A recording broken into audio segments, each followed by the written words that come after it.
Hey everybody, what's up? It's Joel, aka The Daily Guru, and it's time for another edition of Something Old, Something New. Today for Something Old, we're going to check out one of the most outright important records ever recorded. It's 1993 and Nirvana's In Utero. Let's get this out of the way. Nevermind is not Nirvana's best album. It just isn't. That may be the record that broke them as a band, but it pales in comparison to In Utero in every aspect. That being said, to be honest, there may be no other album in history that packs a similar 1-2 punch as you find at the opening of In Utero. Even after almost 20 years, the pairing of Serve the Servants and Scentless Apprentice still pack as heavy a punch as ever. This is largely due to the sheer intensity with which Nirvana plays. And there's no question that Dave Grohl stands today as one of the most talented and outright hardest drummers of his entire generation. The way that his playing crashes and clashes with the guitar playing of Kurt Cobain is rarely anything short of phenomenal, and the imposing, almost random grooves from Chris Novoselic serve as the perfect finishing touch. It's the way that Nirvana were always able to ride that line between chaos and form that made their music so wonderfully unique. And you can easily see a certain level of growth or maturity in all of the songwriting found on In Utero. At the same time, the overall sound somehow manages to fade into the background from time to time because of the captivating voice of Kurt Cobain. Finishing off the album, while Cobain said many times that the lyrics were not personal at all, anyone with half a brain knows how much of a lie that is. He bears his soul at every turn, turning the pen on himself like nobody else in history. And he also manages to take one of the finest shots at the mass media ever captured on tape. From end to end, Nirvana's In Utero is absolutely perfect. And while their previous release may get more hype from the music media, there's no question that this album is their best effort.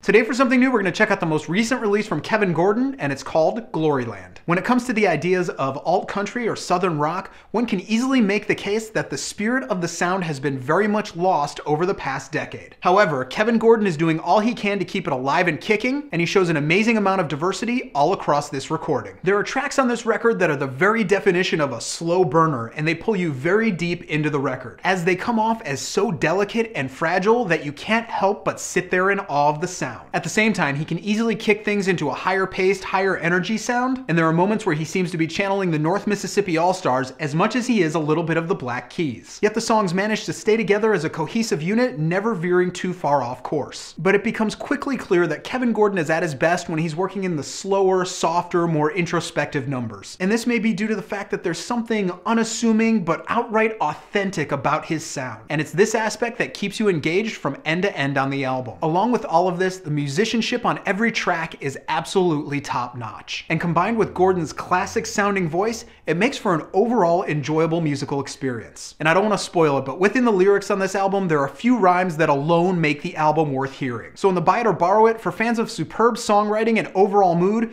Kevin Gordon's Gloryland is a buy it. So that's what I got for you guys today. I hope you dug it. If you did, go ahead and click subscribe, go ahead and leave a comment or click like, whatever you want to do. Remember that if you leave a comment here or you share this video via my Facebook page, you're automatically entered into a contest to win at least 4 of the albums I recommend at the end of the month. If you want to email me, you can do that at thedailyguru@gmail.com, and check out my website where every single day I talk about the greatest music of all time at thedailyguru.net. You can follow me on Twitter, Facebook, and Tumblr right here, and I'll see you guys again next week.